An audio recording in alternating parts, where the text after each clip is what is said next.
Eu que lamento, eu cheguei, até entrei atrasado. Vocês que me desculpem, realmente a informação que eu estava com o folheto foi realmente às 19, mas não tem o menor problema, não.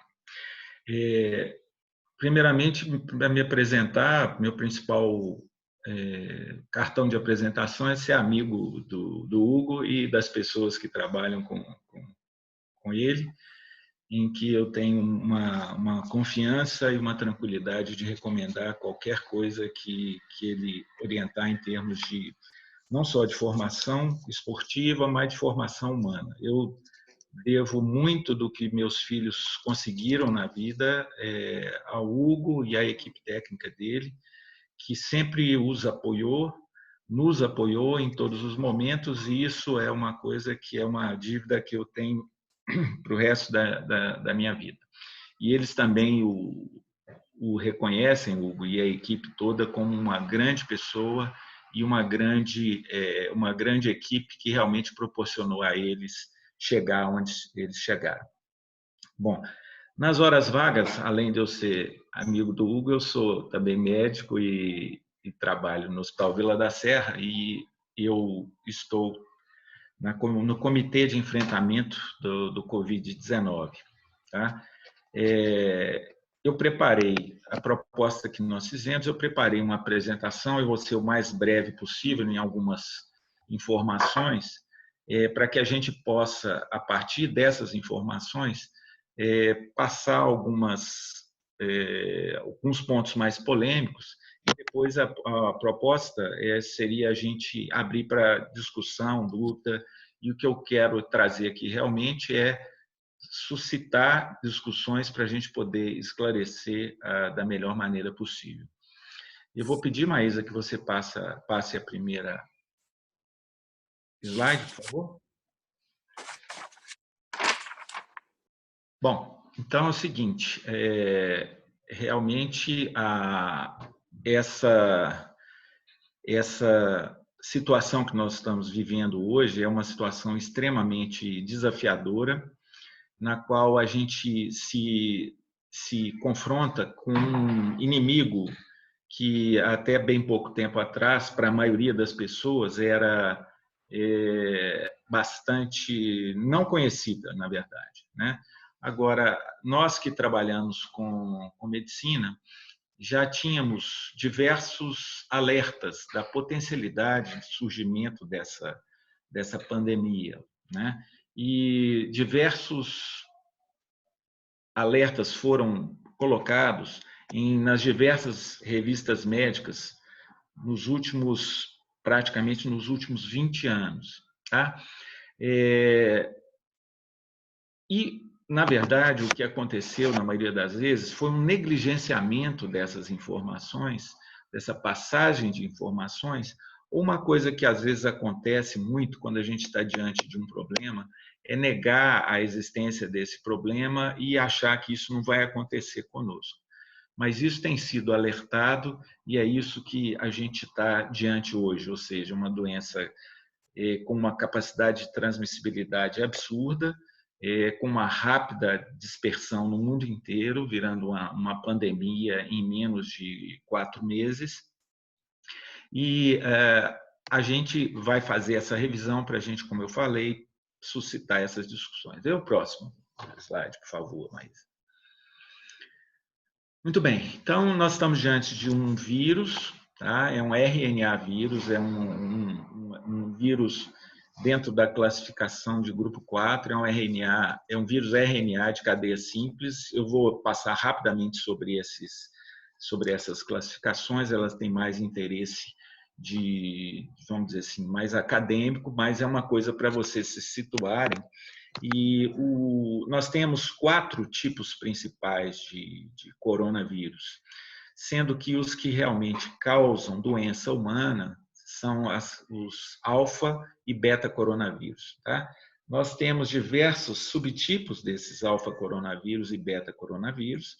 Tá? E uma coisa que chama a atenção, que eu gostaria de que vocês soubessem, é que esses vírus eles não são novos, eles são extremamente antigos, já causaram diversos problemas de epidemias no mundo, mas de, vamos dizer assim, de monta, de tamanho menor, né?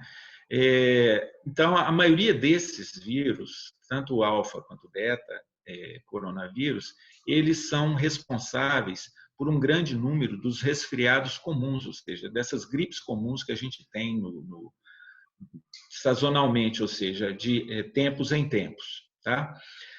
Os delta e gama coronavírus, eles não afetam as populações, a população humana. Ele é um vírus endêmico, basicamente com mamíferos, principalmente na região da Ásia, tá? Bom, aos que nos interessam são o alfa e beta, e mais especificamente o beta coronavírus, causadores da SARS, tá? SARS, que na verdade é a síndrome gripal aguda severa, tá?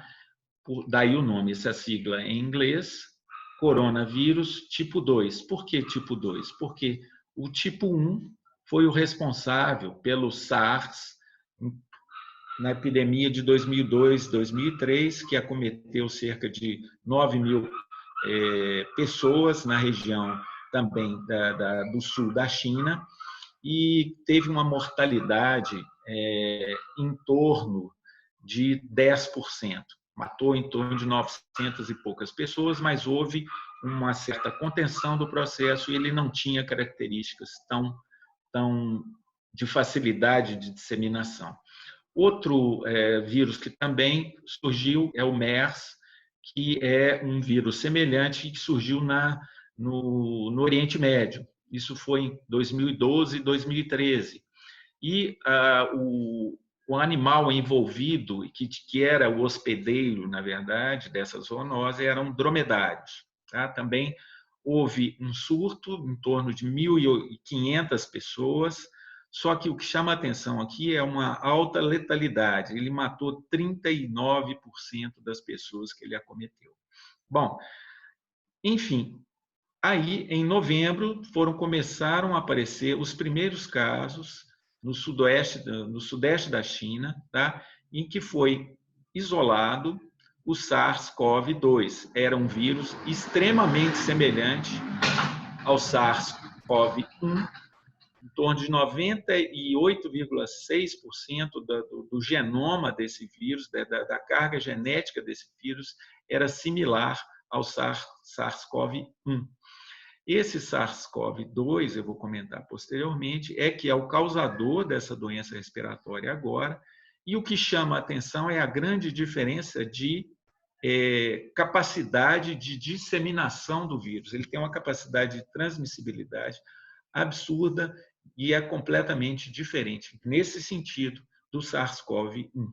E o próximo, Maísa, por favor.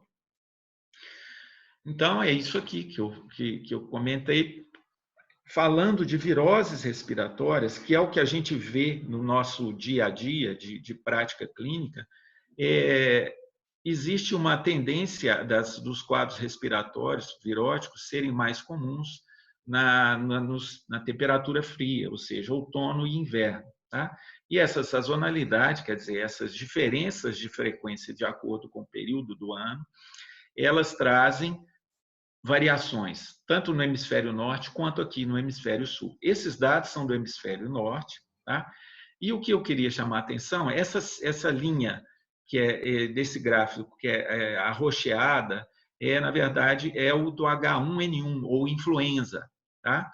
E essa linha, basicamente, que tem se mantido nesse patamar, que é essa linha esverdeada, é a ocorrência dos tipos comuns do coronavírus, que eu comentei, que são os 22.9E, HKU1, NL63 e o OC43.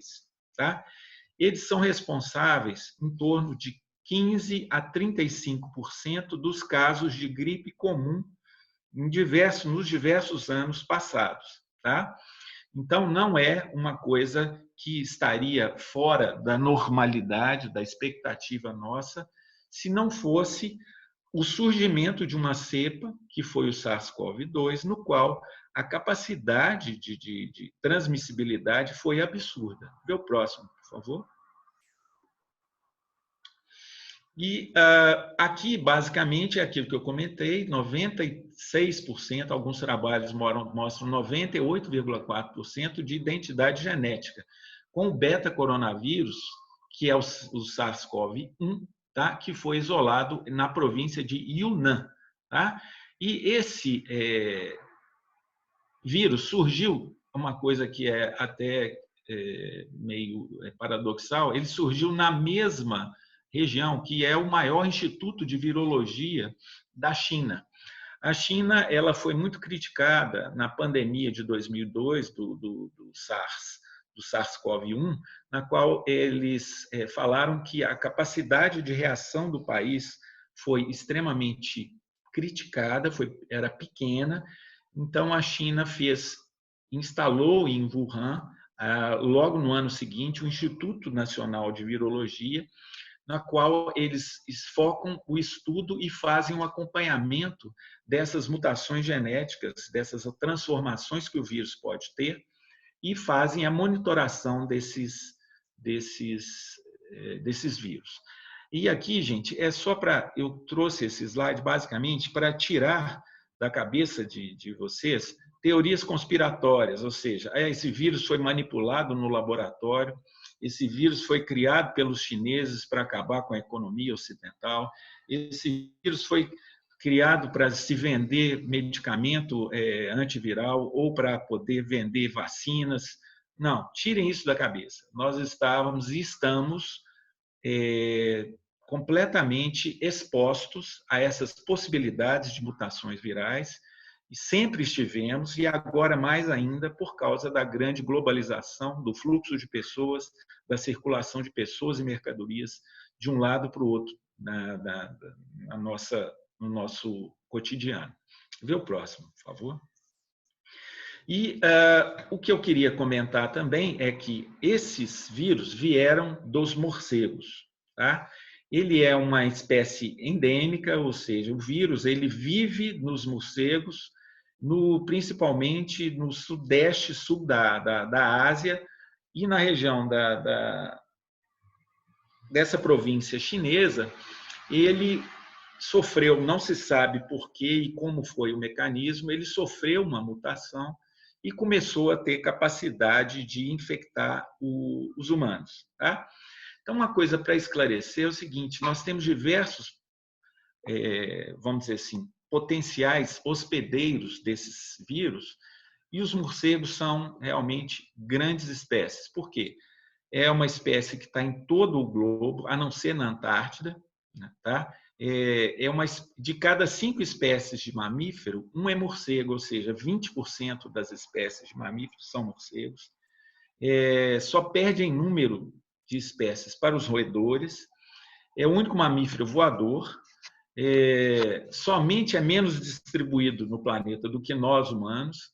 Tem uma termorregulação variável, ou seja, ela tem uma capacidade de adaptação ao ambiente muito grande, tem capacidade de localização por radar, ele tem um sistema de radar que isso é um diferencial evolutivo muito grande que dá essa capacidade de distribuição planetária do animal.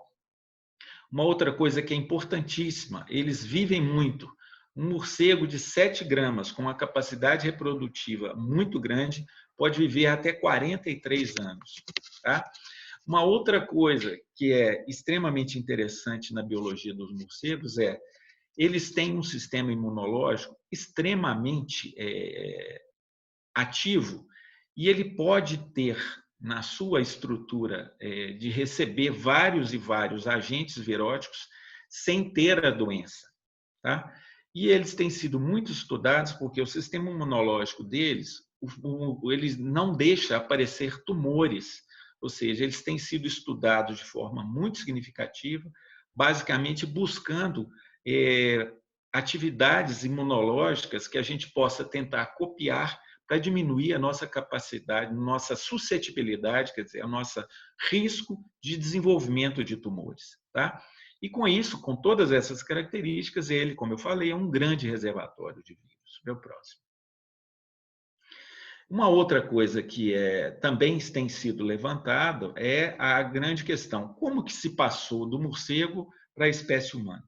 Acredita-se que esse animal, que é conhecido como pangolim, ele é um mamífero também extremamente comum no sudeste da Ásia, na região de Java, na região da Indonésia, China, Vietnã, e ele parece ter sido contaminado com esse vírus através do morcego e,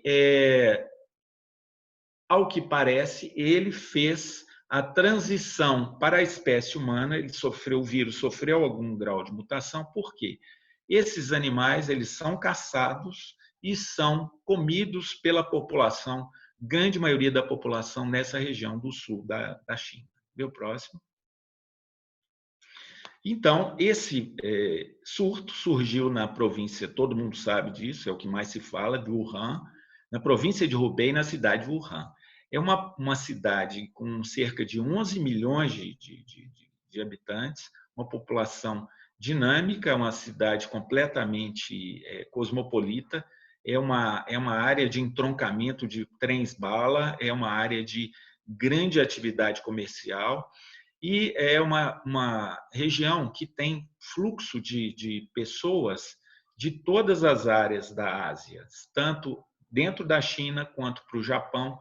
Ele é o segundo mercado em atividade comercial de toda a China. Tá? Daí a grande possibilidade de dispersão. Vê o próximo.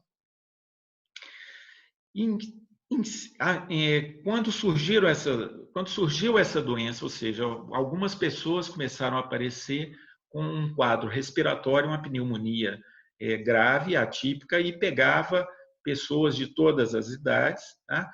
E a China agiu, né, com alguma presteza, assim. Os primeiros casos foram relatados no final de dezembro. No dia 11 de janeiro desse ano, esse Instituto Nacional de Virologia da China, ele já tinha todo o perfil genético do vírus, ele já sabia que se tratava do SARS-CoV-2 e que tinha havido uma mutação que deu essa capacidade de infectividade. Tá certo? Vê o próximo. Tá? Em vista disso, a Organização Mundial de Saúde alertou no dia 30 de janeiro, como foi visto no outro slide, e para que haveria grande potencialidade de disseminação, e realmente foi o que aconteceu, sendo que no dia 11 de março desse ano, a Organização Mundial de Saúde declarou o estado de pandemia secundário a essa doença. Vê o próximo. E aí sim, hoje nós temos esse quadro, na qual o total de casos confirmados é de 2.531.000 pessoas, com quase 175 mil mortos, com a distribuição em todos os países do globo. Vê o próximo. Aqui um retrato do Brasil. Nós estamos com 40.814 confirmados, com 2.588 mortes. Vê o próximo. E eu gostaria aqui de comentar a grande questão, que é a grande diferença entre a evolução do SARS-CoV, o coronavírus da Covid-19, com essa curva em azul, que é da H1N1 de 2008, 2009, tá? Que é um vírus da influenza, que é o mais comum nas nossas gripes convencionais, nas nossas gripes habituais. E o que a gente vê, na verdade, é que o grande fator é a dispersão, a transmissibilidade, que é extremamente mais rápida, mais intensa, e que nós vamos ver também a mortalidade. Vê o próximo.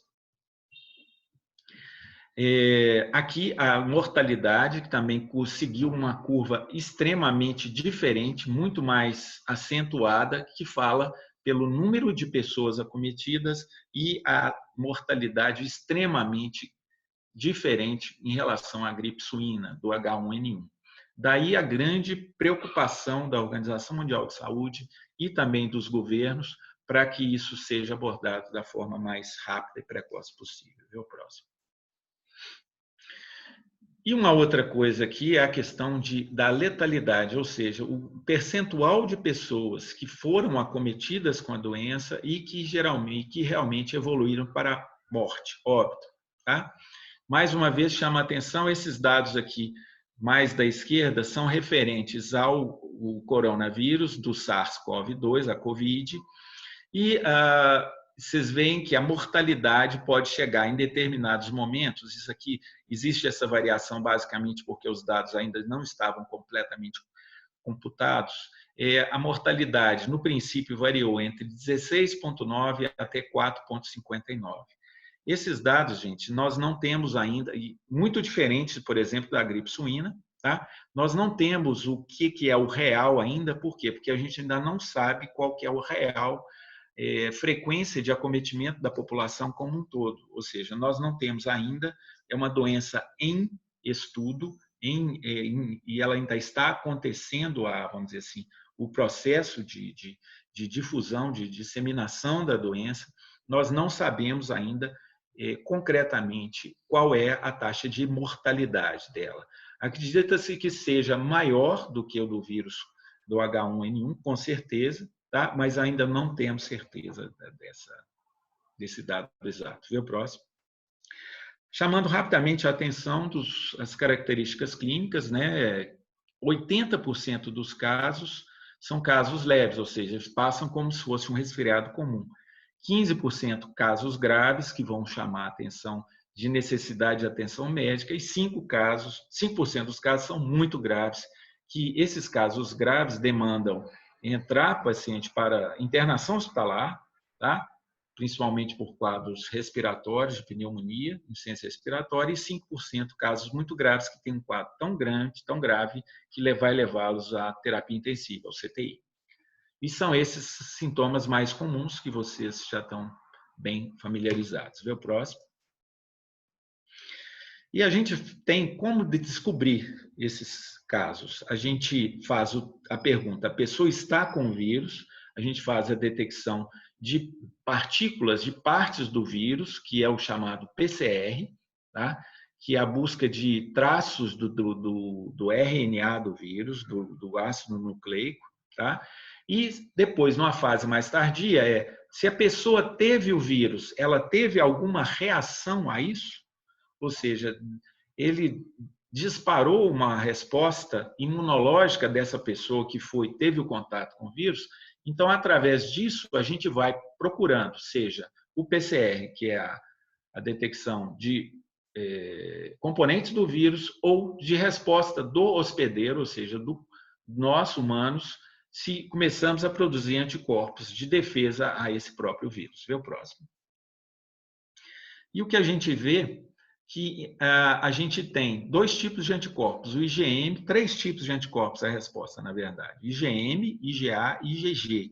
São classificações com características diferentes. O IgM e o IgA são respostas mais rápidas, ou seja, nos primeiros, inicia-se com 2 a 3 dias e vai até em torno do 9º, 10º dia, tá? Ou seja, a maior frequência de surgimento.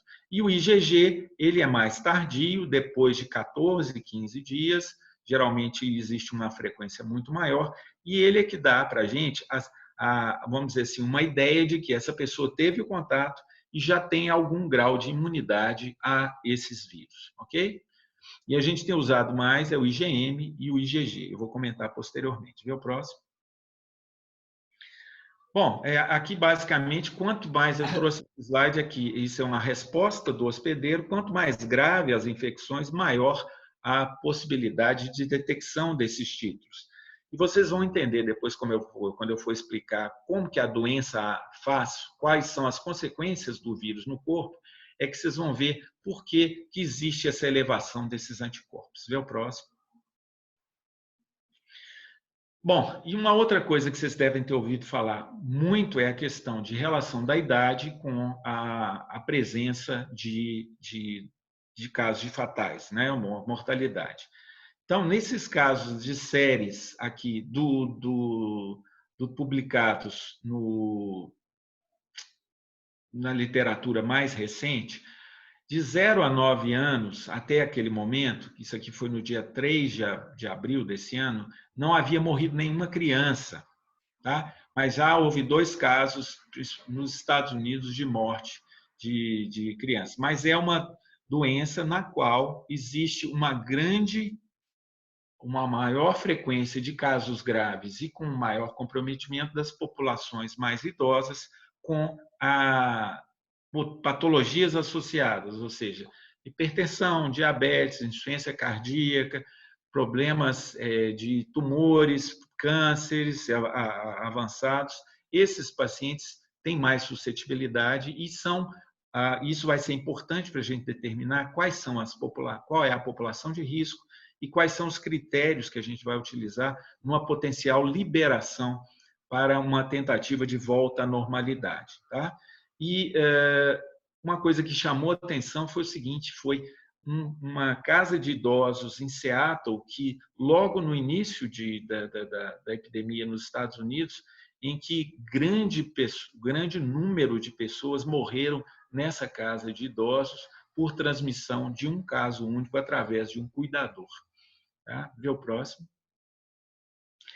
Bom, aqui para vocês terem uma ideia da gravidade do problema, esse é um raio-x de tórax de um paciente acometido pela doença, é uma pneumonia. O normal, gente, é que a parte superior que ainda está preservada, um pulmão normal, é essa apresentação mais escura. A parte inferior, o terço médio e o terço inferior de ambos os pulmões, eles estão completamente comprometidos, que é a presença do vírus e a reação a esse vírus. Isso leva a um comprometimento da oxigenação desses pacientes de uma forma muito significativa, que isso aqui demanda a necessidade de paciente ir para o CTI. Vê o próximo? Aqui é uma tomografia para vocês verem, tá? Na qual existe uma grande diferença de apresentação, tá? Entre um caso e outro. Existe uma variabilidade individual muito grande. Ou seja, essa aqui é um caso de uma paciente que tinha uma pneumonia. Vocês veem que existem essas alterações aqui no pulmão. Isso é um corte transversal do tórax, né? E vem a grande diferença desse comprometimento difuso bilateral em ambos os pulmões, na verdade, com grande comprometimento de troca gasosa. Então, doença extremamente grave e comprometedora. Vê o próximo. E o que acontece, na verdade, gente, do lado esquerdo dessa figura é um alvéolo normal, na verdade, é a parte final do pulmão, onde existe, na verdade, a troca gasosa, tá? Existem células aqui que revestem esse alvéolo e aqui passam os vasos sanguíneos em que existe a troca e passagem do oxigênio do pulmão para dentro da célula sanguínea, tá? E aqui um pulmão comprometido, um alvéolo comprometido pelo processo inflamatório deflagrado, desencadeado pelo vírus, tá? E, gente, imaginem o grande problema que isso causa, e essa lesão no pulmão é só uma amostra do que, nos casos graves, acontece no corpo inteiro, em todos os órgãos do organismo, sejam fígado, rim, cérebro, coração, e isso gera um processo inflamatório que é no corpo todo, e se esse paciente não tem uma reserva adequada, esse vírus pode comprometer as grandes funções vitais e esse paciente vai evoluir desfavoravelmente para a morte. Vê o próximo. Bom, isso aqui eu gostaria de comentar, falar assim, por que a gente teve esses quadros tão diferentes em diversos países, ou seja, que a gente viu de tão diferente na Itália, por exemplo, e na Alemanha? Basicamente, gente, o que foi feito na Alemanha e nos países que atentaram mais precocemente foi um isolamento social e uma grande preocupação de separação de pessoas que potencialmente poderiam estar comprometidas, tá? E isso não ser transmitido. O que aconteceu na Itália foi que a epidemia chegou de uma forma tão significativa que a capacidade, essa linha lá alaranjada, é basicamente o nível de limite de leitos de CTI disponíveis. A Itália e na Espanha aconteceu que eles não tomaram as precauções devidas e a capacidade de atendimento do sistema ela se colapsou e levou àquela situação caótica que a gente via descrita nos noticiários. Tá?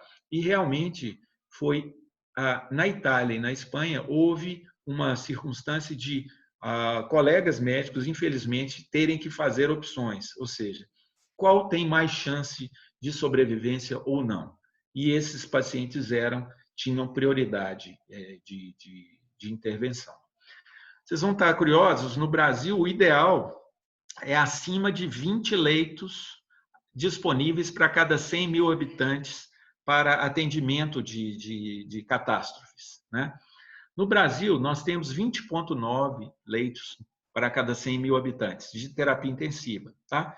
Só que existe uma desigualdade regional absurda. Por exemplo, no Amapá, esse número é 5,6 leitos para cada 100 mil habitantes. São Paulo, nós temos 29,7. Minas Gerais, nós estamos com 20,2 para cada 100 mil habitantes. Então, nós estamos dentro de uma faixa confortável. Só que o grande problema é Amapá, Pará e Amazonas, principalmente Amazonas e o Amapá, eles já colapsaram o sistema, já estão com mais de 100% de capacidade e está havendo a necessidade de transferência de recursos de um estado para outro, basicamente com o intuito de tentar contemporizar isso aqui. Então, basicamente, é só para chamar a atenção que você achatar a curva, ou seja, é para você não atingir o limite de capacidade assistencial do sistema, de estruturação do sistema de saúde. Vê o próximo? A forma de transmissão todo mundo sabe, é o contato pessoa a pessoa através de gotículas respiratórias e aerossóis, tá? Isso aqui, como eu comentei naquela questão daquele asilo, daquele casa de idosos em Seattle, né, em Washington, nos Estados Unidos, famílias e profissionais de saúde são fontes de contaminação. Tá? A máscara é eficiente na prevenção de sintomáticos e cerca de 85% de profissionais, mesmo com máscara, ela é eficaz, ou seja, tem uma eficácia de 85% de capacidade de diminuição de transmissibilidade. Ok? Daí a importância que eu vou chamar a atenção para a gente usar a máscara e mesmo utilizar a máscara hoje como até uma forma de etiqueta social e etiqueta epidemiológica, vamos dizer assim. Vê o próximo. Eu gostaria de comentar aqui a grande questão da necessidade de higiene também ambiental, né? E o vírus ele tem a capacidade de permanecer em superfícies, daí a grande preocupação nossa de lavagem de mãos, prevenção e limpeza dessas superfícies. Gostaria de chamar a atenção só a questão aqui, uma curiosidade: papel é fonte de colonização, de permanência do vírus até 4 a 5 dias. E é uma coisa que a gente tem se preocupado muito a nível hospitalar, é o manuseio dos prontuários, das papeletas desses pacientes. As pessoas que ficam, inclusive que fazem fechamento dessas contas, essas papeletas elas têm que ficar isoladas, elas são colocadas em plástico e elas somente são mexidas depois de fechadas, depois desses 5 dias de quarentena, na qual a viabilidade do vírus diminui e mesmo a pessoa, o funcionário que vai manipular essas prontuários, ele toma todos os cuidados de precaução de contato. Vê o próximo? Eu gostaria de mostrar aí, gente, é um trabalho que saiu numa revista muito importante, que é a New England Journal of Medicine, no qual eu gostaria, mas se você puder tocar nesse link aí, por favor, para a gente poder demonstrar. Foi um trabalho muito interessante, na qual esse link aqui de baixo, para a gente tentar abrir esse link, para a gente poder ver a dispersão de gotículas numa conversa habitual. Você consegue, Maísa? Consigo, eu só tenho que mudar aqui a página que eu estou compartilhando, só um segundo. Tá legal. Eu peço um pouquinho de... Basicamente, seria só para a gente ter uma noção. Eu não sei se vocês tiveram possibilidade de ver esse vídeo, que foi feito um trabalho muito interessante, na qual eles fizeram um screening a laser, que é justamente para o pessoal perceber a grande importância da utilização da máscara. E isso aí tem sido uma coisa que tem sido preconizada como prevenção de transmissão. O vídeo aqui? Por favor.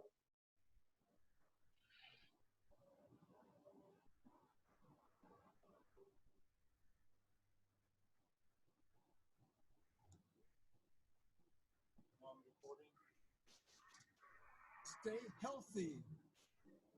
Great. Stay healthy. Great. Less loud. Stay healthy. Good. Are you recording? Yeah. Stay healthy. Louder. Stay healthy. Louder. Stay healthy. Ok.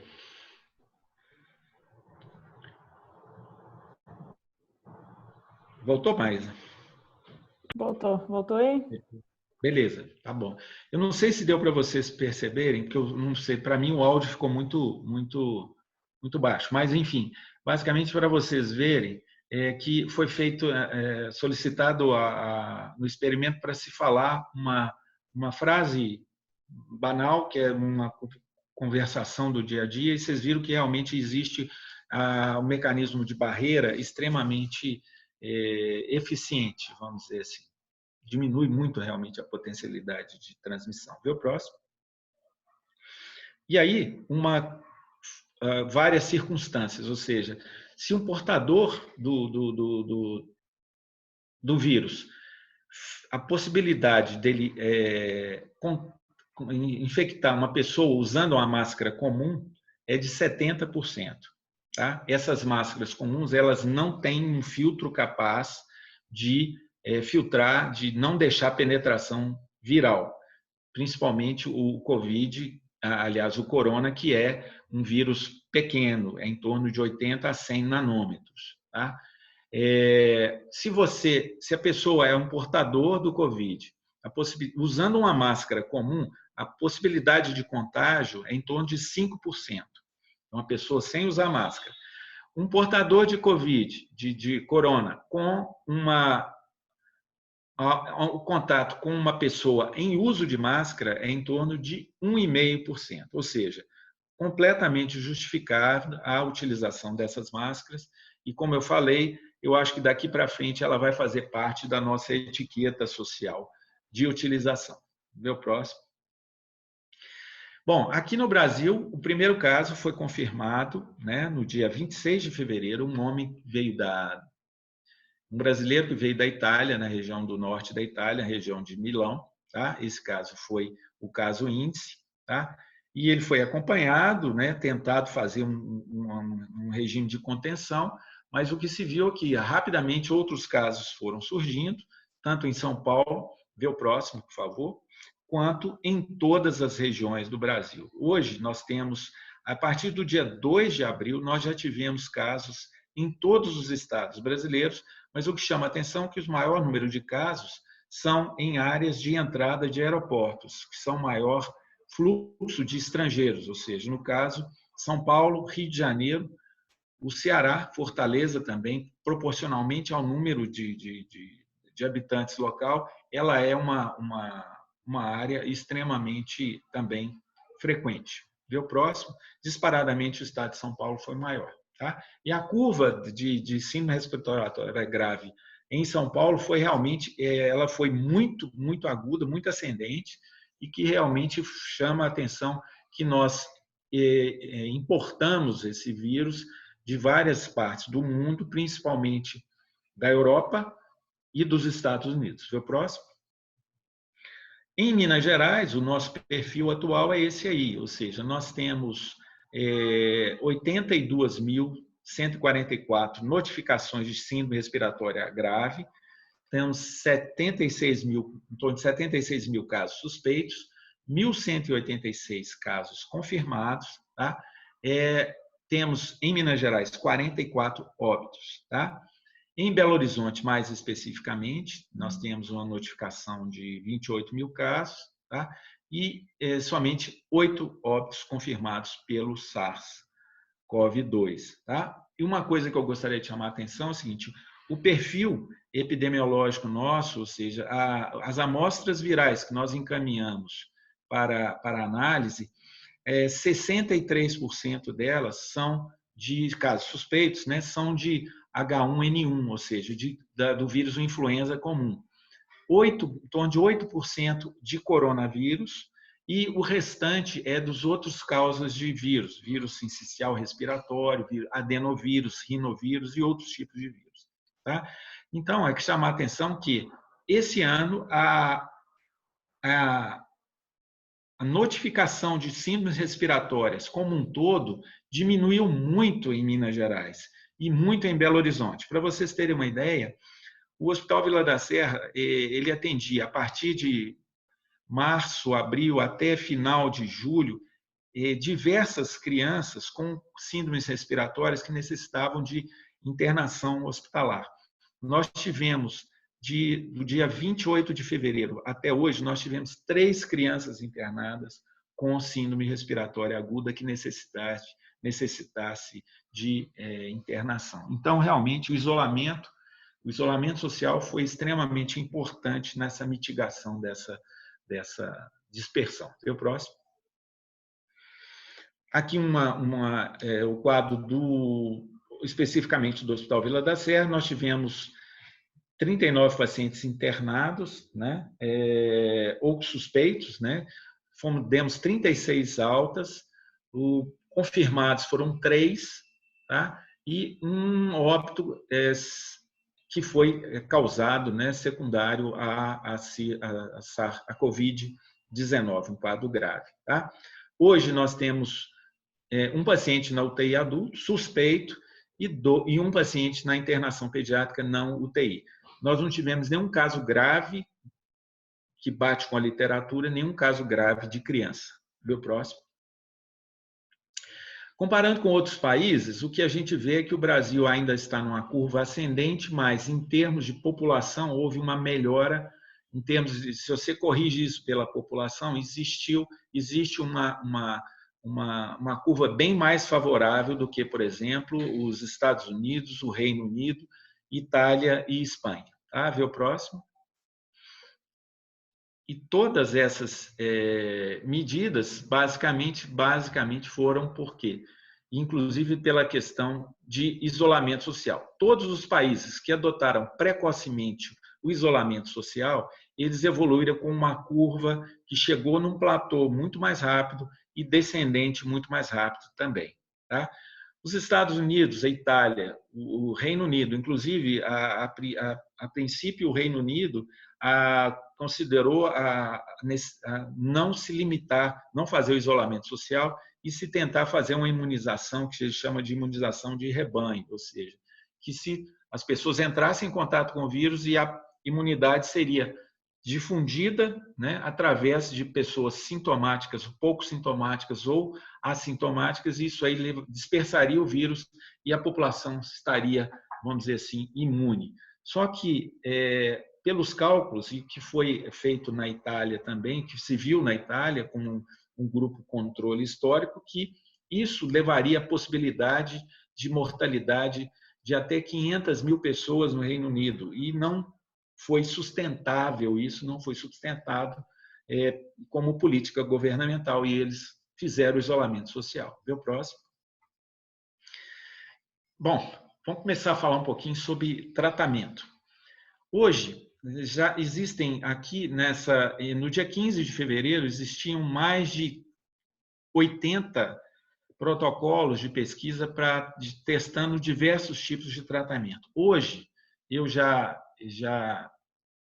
vi que são mais de 600 protocolos que estão acontecendo no mundo todo com a tentativa de se fazer vamos dizer assim, quais tipos de medicação que realmente são efetivos ou não. São trabalhos muito difíceis de realizar numa circunstância dessa, porque a comparação que eu faço é como se a gente estivesse tentando consertar um avião em voo, tá? Sendo que a gente não conhece nada muito da mecânica desse avião, e os projetos desse avião ainda estão sendo construídos em solo. Ou seja, nós estamos aí no meio de uma circunstância dessa e existem N trabalhos sendo produzidos com diversas drogas e com múltiplas possibilidades de tratamento, mas nenhuma ainda com vamos dizer assim, uma certeza de que essa é uma droga ou esse é um tratamento que vai definir e que vai abortar ou minimizar, né, de forma contundente os casos tanto de dispersão quanto de tratamento das pessoas já acometidas. Vê o próximo, por favor.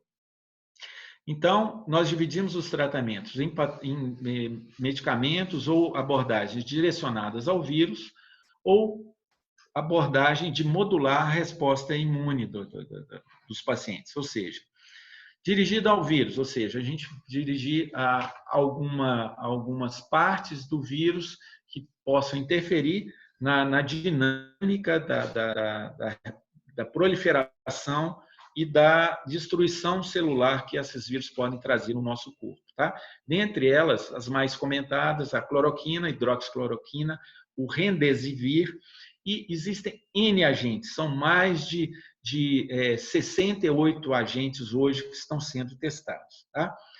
Por outro lado, você modular a resposta imune. O que seria isso? Basicamente, o vírus produz no corpo da gente uma resposta inflamatória do nosso sistema imunológico tentando combatê-lo. Tá? Muitas das vezes, a resposta do corpo a essa agressão ela é muito exacerbada e faz com que haja grandes lesões em outros órgãos, além do pulmão, por exemplo, levando à insuficiência renal, insuficiência do fígado, alteração neurológica. E a gente tem tentado utilizar algumas drogas e mesmo algumas abordagens para tentar modular essa resposta para não ser a nossa resposta imunológica ser tão agressiva que possa matar o paciente também de alguma outra forma. Vê o próximo. Então, aqui são os pontos em que a gente poderia atuar. Tem N pontos que a gente pode atuar. Tá?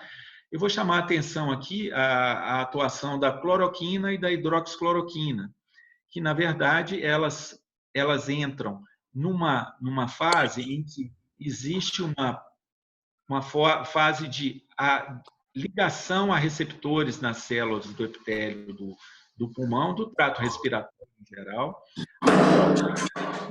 a possibilidade dessas alterações, desses vírus chegarem, eles serem, vamos dizer assim, utilizarem o maquinário da célula para produzir o RNA e fazer a produção de novos vírus para aumentar a dispersão e a infecção se agravar e passar para outros pontos do corpo.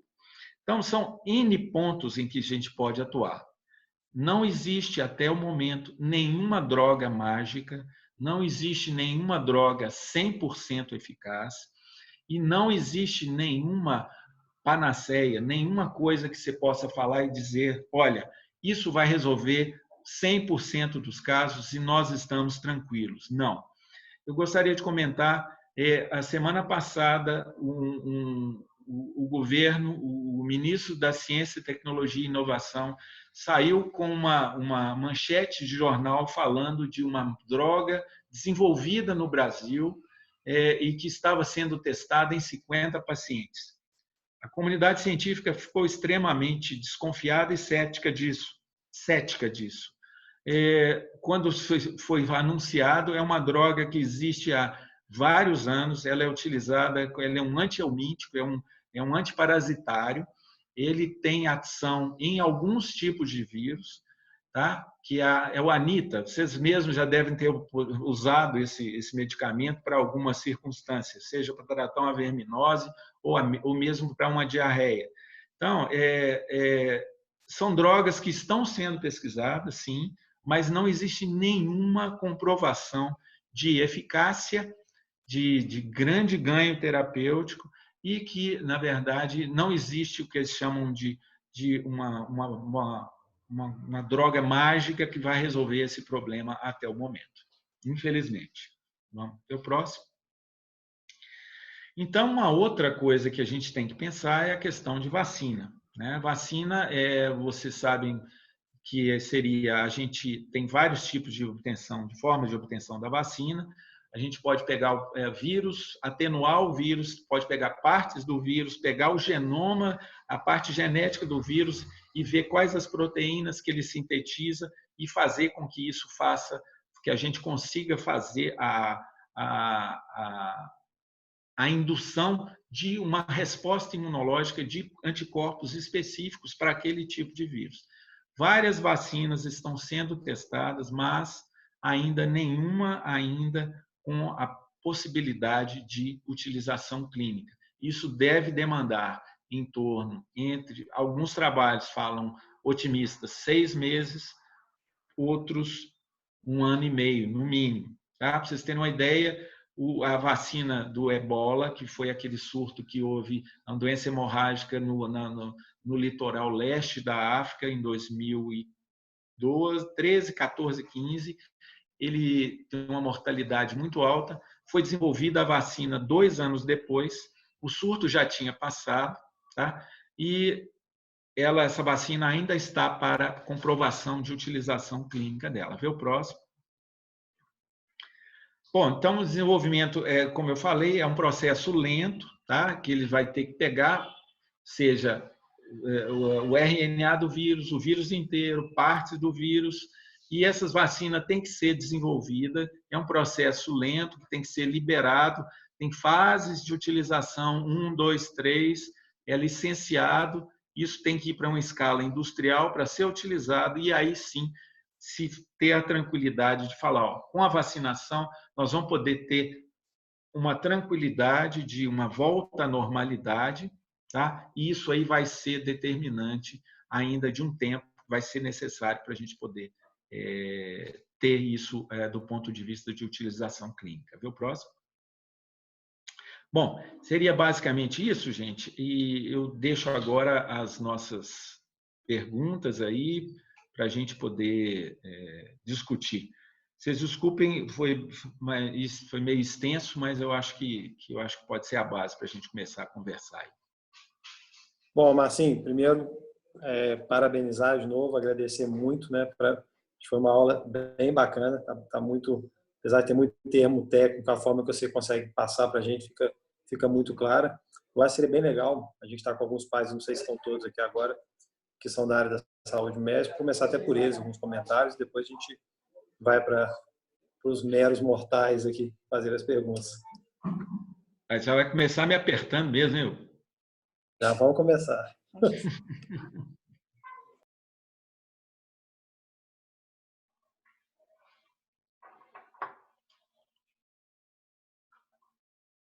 Mas não sei se você liberou os áudios aí, como é que tá? Se a pessoa consegue liberar. Todo mundo consegue liberar o próprio áudio. Ah, não, se não tiver ninguém querendo comentar, já pode abrir para pergunta aí. É porque estou com pouca câmera aqui, então eu não consigo ver se alguém chamar. Tem que realmente abrir o áudio para fazer a pergunta, gente. Ok, estamos à disposição, então. Tem muita gente aí, mas está todo mundo tímido.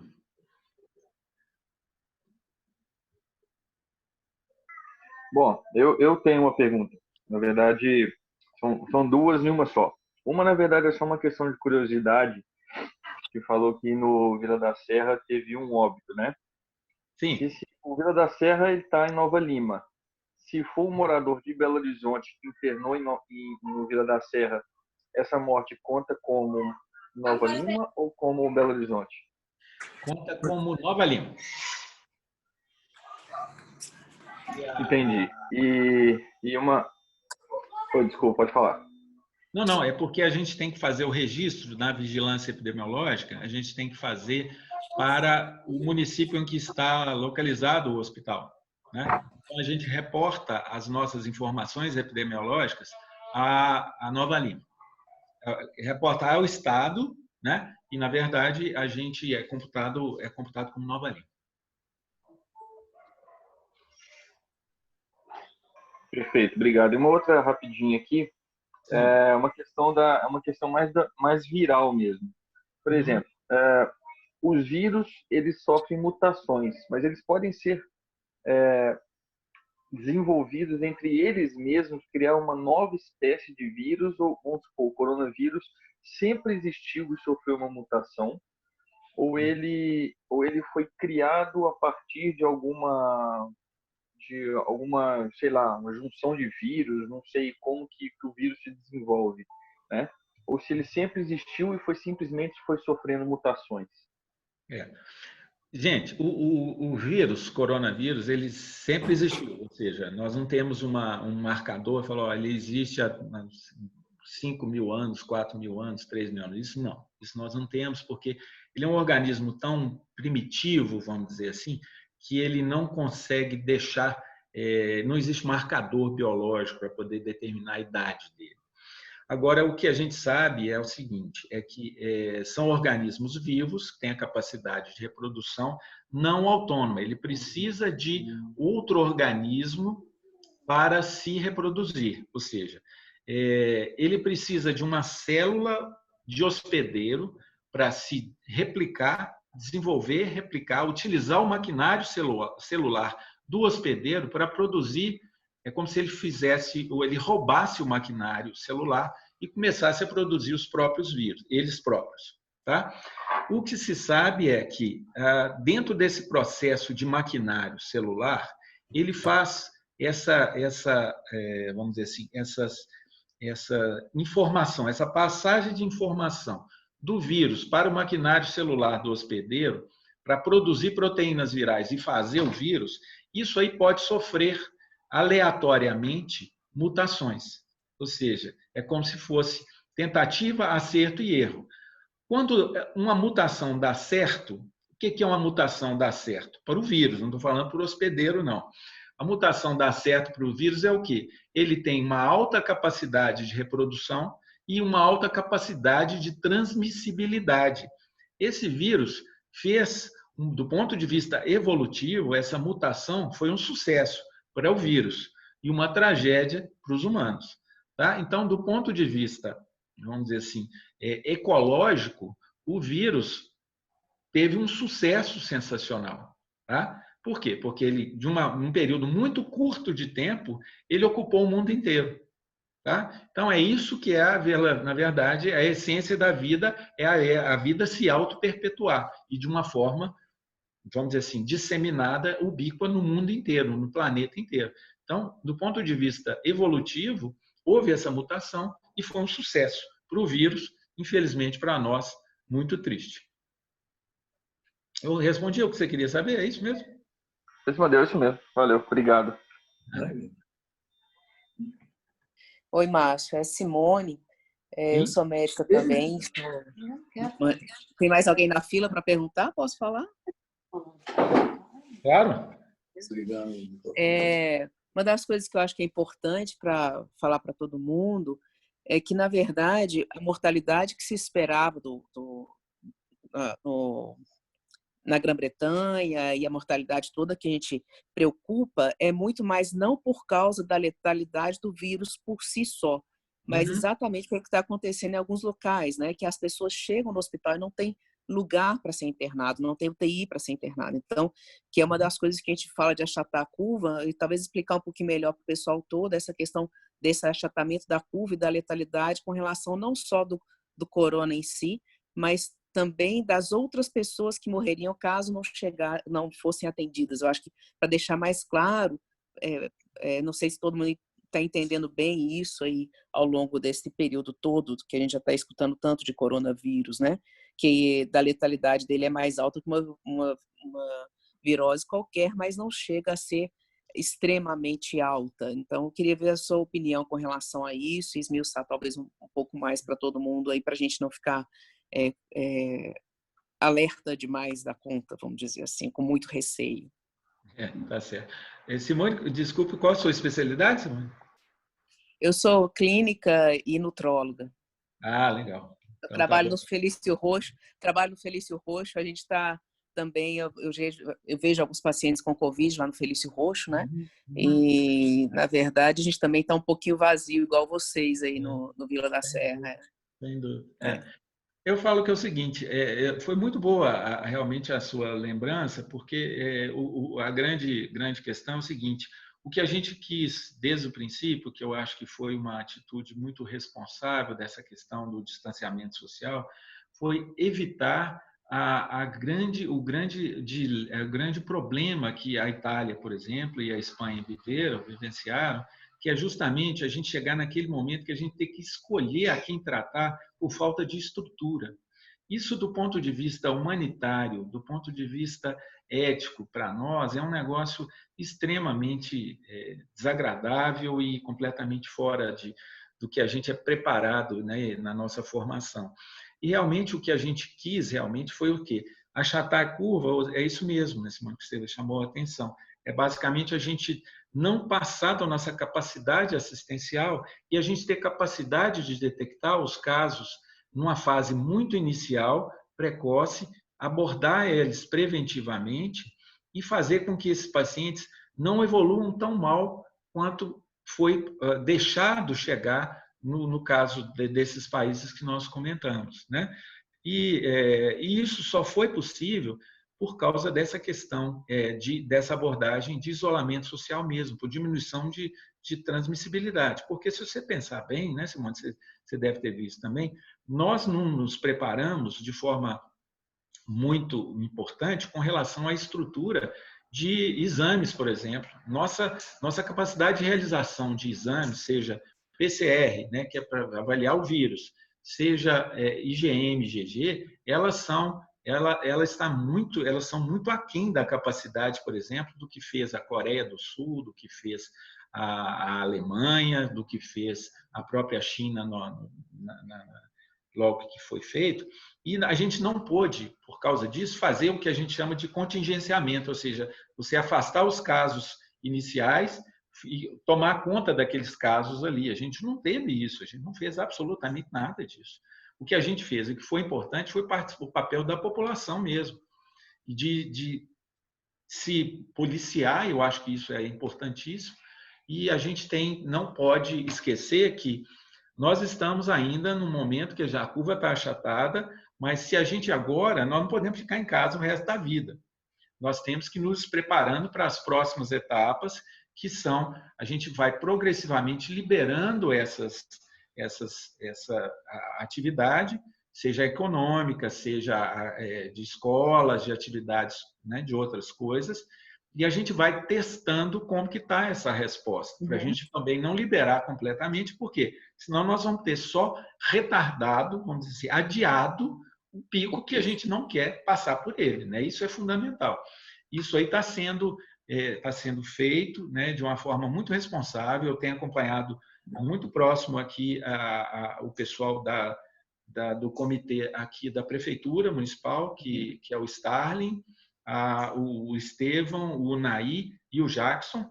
Nós temos tido contato muito próximos com eles, e eles têm agora um trabalho muito delicado, que é muita responsabilidade, como liberar as atividades econômicas, sociais, né, para a gente tentar voltar a uma certa normalidade. O certo é o seguinte, o vírus está aí, ele não morreu, ele está basicamente contido na nossa comunidade, né, vamos dizer assim, de uma forma que a gente diminuiu a possibilidade de transmissão, né, por falta desse contato. Mas a potencialidade evolutiva não existe. Então, nós temos que ter aí esse grande cuidado, né, e você chamou muita atenção, muito bem para isso.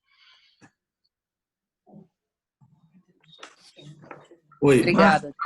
Obrigado a você. Bob, Diga, Bob. tudo bem? Prazer. Parabéns aí, parabéns pela palestra aí, pelo trabalho. Então, Márcio, eu gostaria de saber sobre as máscaras, porque tipo de pano, né? E se máscara, que se a gente pode lavar, ou quanto tempo que fica na máscara. Porque tem umas máscaras que eu tenho ido no oftalmo, então tem as máscaras que eles entregam. Então, essa máscara eu acho que é uma máscara descartável, não é? Aí eu gostaria de ter uma informação sobre máscara. Por favor. Tá ótimo. O Bob, é o seguinte, essa questão de máscara, como eu falei para vocês aí, ela é fundamental, sabe? A princípio, tinha tido até algumas controvérsias com relação se não deveria ou não abrir para a população para a utilização da máscara, porque se temeu que a população em geral utilizasse em locais públicos ou mesmo em circunstâncias particulares, né, se ia faltar isso para a linha de frente, ou seja, para os médicos, enfermeiros, assistenciais, vamos dizer assim. Mas o que se viu é que inclusive esse vídeo que nós mostramos aí do pessoal lá dos Estados Unidos, mostrando aquela análise do laser, aquilo é com uma máscara comum, uma máscara dessas máscaras cirúrgicas, mas que a máscara de pano também tem o mesmo efeito.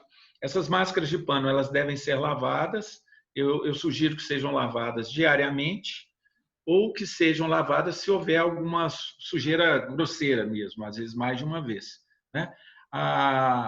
E a grande questão também é você deve usar a máscara em todas as circunstâncias sociais hoje. Quando você for na rua fazer uma compra, quando você for abastecer seu carro no posto, tudo isso deve ser utilizada a máscara sim, tá? E se houver a possibilidade de, por exemplo, você no oftalmologista, você vai ter o contato muito próximo do médico oftalmologista. Se esse contato tiver que ser menor do que 2 metros, você deve pedir, isso a maioria dos lugares já estão utilizando, mas você deve pedir que o médico utilize uma máscara que seja eficiente para o Covid. Seria interessante, como uma medida mais radical, você pedir ao médico para utilizar a máscara N95 ou similar. Você não tem necessidade de utilizar, tá? Mas o médico seria melhor que ele utilizasse a máscara N95 por causa dessa proximidade para diminuir a chance de contaminação do paciente. Ok? Essa medida N95, o que é? É a textura? É uma especificação do fabricante pela tipo de elaboração da máscara que filtra e barreira de 95% dos vírus que existem. Tá. Okay? Vírus e partículas. Tá? Especificamente, o coronavírus, a N95, é completamente segura, a utilização adequada, correta, ela previne essa transmissão, essa possibilidade de dispersão. Ok, obrigado. Okay. Márcio, Guilherme que está falando aqui, eu sou pai de 2 tenistas, queria agradecer pelo seu tempo, pela cordialidade de nos ensinar tanta coisa, mas eu queria ir um pouco para o lado mais prático. Sim. Prático do retorno à normalidade. Uhum. A gente sabe que esse retorno deve passar por algumas questões. O retorno baseado aos grupos de risco, né? A graduação de liberação baseada em grupo de risco. Os Estados Unidos está falando muito hoje a importância dos testes, a eficácia dos testes e a velocidade desses testes. Obviamente, estamos falando muito sobre a questão da medicação, a eficácia da medicação que está sendo testada, seja a hidroxicloroquina e a cloroquina e a anita, né? E está sendo anunciada aí pelo Ministério, talvez 94% de eficácia, mas você já explicou que não é bem assim, né? Não, infelizmente não. Eu queria até que fosse verdade. Mas aí eu queria ir um pouco mais para o lado dos nossos filhos e talvez até para o lado da escola e do tênis, tá? Eu achei muito interessante aquela ilustração que fala das máscaras. E aí eu vou entrar um pouquinho mais nessa questão que o Bob trouxe. Se puder colocar aquele percentual lá de contaminação, usando quem usa máscara e quem não usa. Em breve a gente espera as crianças voltando para as aulas, para a escola, que é um lugar de aglomeração, né? E a eficácia da N95 ela é muito mais alta que uma máscara normal. Aquela ilustração que você coloca é com máscara normal. Máscara normal, não é a N95. Isso. Então, minha primeira pergunta é o seguinte: se essas crianças voltarem às aulas com a N95, aquele percentual ele cai muito de contaminação. Qual que é esse percentual? A gente escuta 5%, que talvez seja a diferença dos 95%, ou seja, as crianças, a eficácia delas voltarem e de preferência com a N95, e dizem também que a N95 ela só duraria 15 utilizações ou 30 dias. Isso eu tenho. E a segunda questão, aí já baseada na questão do tênis, né? Todo mundo está louco para voltar para as quadras, voltar a jogar. Só que eu acho muito difícil alguém julgar tênis com uma máscara. Tem uns que são mascarados já, né, Guilherme? Qual que é a sua expectativa, qual que é a sua visão em relação a isso diante desses 4 fatores? Te agradeço aí mais uma vez. Tá. Eu que agradeço a possibilidade, a oportunidade, Guilherme. Eu imagino que meus filhos já estão criados e eu imagino o problema que está sendo segurar esses meninos sem jogar tênis preso em casa. Não é brincadeira mesmo, não. É para enlouquecer qualquer pai. A questão da máscara e a questão da liberação gradual. Eu acredito que, a princípio, pelo que eu conversei com o pessoal do comitê aqui de Belo Horizonte, da Secretaria de Saúde, vai ser liberada, a princípio, vai ser liberado alguns serviços que eles vão ditos mais essenciais. O comércio vai abrir as portas de serviços que eles vão estabelecer critérios para quais serão. Eles vão fazer com que as lojas, se não me engano, com determinada metragem, eles vão ter que fazer, só pode entrar um cliente por cada 4 metros quadrados ou 3 metros quadrados. Eu não tenho certeza desses números exatos. Mas, melhor, vai ser soltada uma portaria na qual vários critérios têm que ser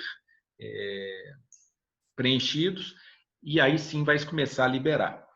Eu acredito que, e vai se testar, na verdade, qual que vai ser a repercussão disso em número de casos novos, percentual de casos graves, se aumentou a demanda de hospitalização, de CTI, essas coisas. Tá? E esses prazos, eles vão ter mais ou menos uma duração que é mais ou menos o ciclo viral, sabe? Em torno de 7 a 14 dias, que vai ser feita essa liberação gradual. A liberação de escola, pelo que eu entendi, vai ser a última. Basicamente, por quê? Porque a população em que é o lugar onde existe maior possibilidade de aglomeração, tá? E existe um potencial de suscetibilidade muito grande de capacidade das próprias crianças, muitas vezes pouco sintomáticas ou assintomáticas, levarem isso para as próprias famílias e ser fator de disseminação e dispersão da infecção. Então, com relação ao colégio, eu acredito que isso não vai demorar mais ainda. Um retorno, a questão, eu acho que todas essas atividades, sejam comerciais, sociais, acadêmicas, elas vão ter que ter a obrigatoriedade da utilização da máscara. Tá? Você vai me perguntar, eu tenho que levar, os meninos devem usar a N95? Eu acho pouco prático a N95, por dois motivos. Primeiro, porque a maioria das vezes ela é descartável, ou seja, ela não é confortável de usar. Essas pessoas que não têm o hábito de usar a N95, elas não vão usar essa máscara, porque quando a gente está usando no hospital, por exemplo, eu esqueci de comentar, por exemplo, a especialidade médica que está mais exposta à possibilidade de contaminação somos nós, anestesistas e intensivistas, que estamos lidando com via aérea do paciente com possibilidade de aerosolização. E essas máscaras, elas são extremamente desconfortáveis, inclusive, vocês devem ter visto aí na mídia diversos profissionais de saúde com lesões, escaras mesmo, de lesão na face pela utilização dessas máscaras.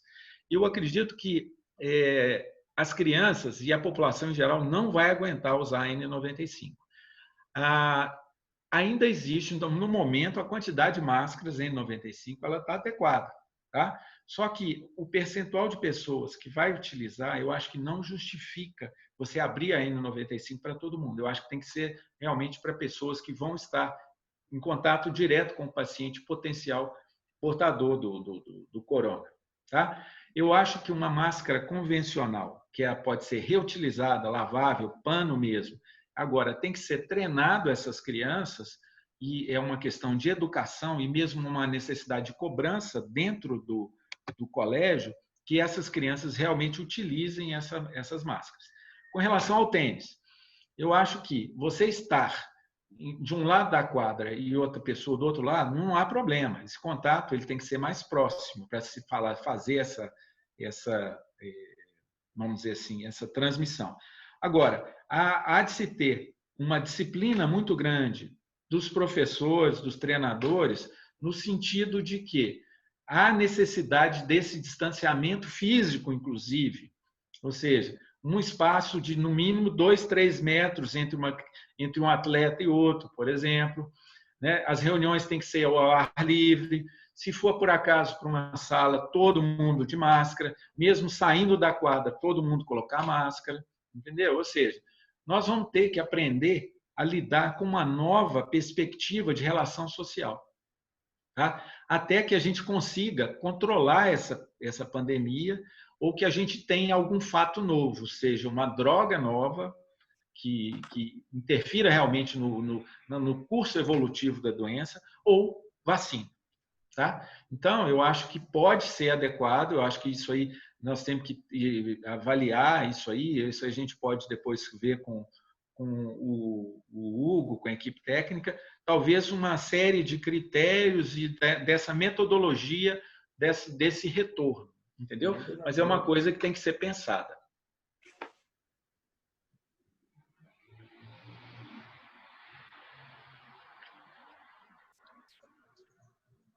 Mas eu estou cheio de perguntas aqui, mas deixa a turma fazer. Então tá, vamos lá. Doutor Márcio. Diga. Doutor Márcio, aqui é o Fred, sou treinador da FLY, sou pai de atleta também. Muito obrigado, né, mais uma vez, pela sua disponibilidade, pela qualidade da aula que a gente recebeu aqui. Obrigado. Doutor Márcio, eu queria perguntar o seguinte, se uma pessoa sofre a infecção pela Covid-19, caso ela se cure, ela tem a possibilidade de sofrer o contágio do vírus novamente? Como que funciona isso? É uma ótima pergunta, Fred, porque, na verdade, é o seguinte, não se sabe. Não se sabe. Sabe-se que pacientes que se recuperam, como eu falei, começam a produzir o anticorpo. Né? No caso, produziu a IgM e começa a produzir a IgG, que é aquela imunoglobulina que é o anticorpo de mais longa duração, que você pega e, inclusive em outras doenças, a gente utiliza o IgG para definir se a pessoa está curada e se está imune à exposição a esse agente? É aquilo que eu comentei, não se sabe ainda. Não existem trabalhos efetivos que realmente estejam definindo que esses pacientes têm IgG positivo, se eles estão protegidos de reinfecção. Ainda não se sabe. Então, o que está se fazendo é o seguinte, mesmo nos pacientes já curados, entre aspas, os cuidados de isolamento ou de diminuição de exposição, elas continuam sendo utilizadas. Tá? Agora, tem se falado muito na possibilidade de se testar a população e ver se esse IgG vai aparecer ou não. Tá? E isso aí vai demandar uma quantidade de testes absurda, coisa que nós ainda não temos capacidade de fazer. Tá? O certo é que uma pessoa que tem IgG já positiva, ela diminui a chance de ter, com certeza diminui a chance de ter a doença. Mas a gente não tem ainda a certeza de que essa pessoa vai ficar completamente imune e completamente livre dessa possibilidade de evolução para uma outra infecção. Mas espera-se que sim, é uma expectativa que a gente tem. Ok, obrigado.